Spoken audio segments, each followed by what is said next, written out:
Welcome to the Tech Egg. Don't get scrambled. Enjoy the video. In this video, I will explain how to make a medium-sized diary.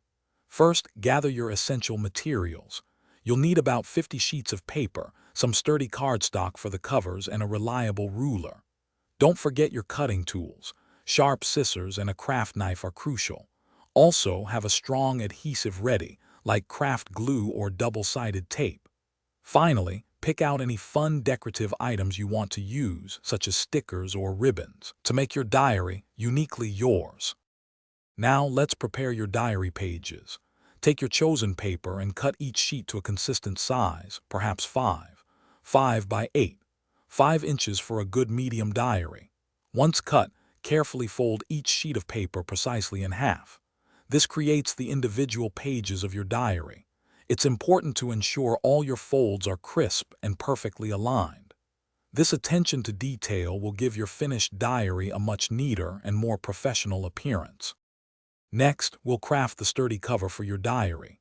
Cut 2 pieces of cardstock, ensuring they are slightly larger than your folded pages, perhaps by 1/4 of an inch on each side. This provides a nice protective edge. Now is the perfect time to decorate your front and back covers. You can use paint, markers, or even fabric. Once decorated, carefully attach these covers to the very first and last pages of your assembled paper stack using your strong adhesive. Finally, it's time to bind your diary and add those finishing touches.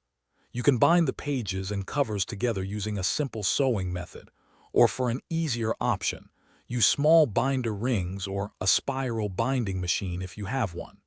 Consider adding a closure, such as an elastic band or a magnetic snap, to keep your diary securely shut.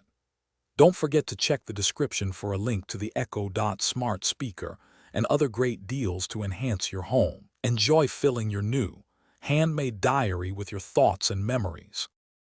Thanks for watching. Consider subscribing if I helped unscramble your problems.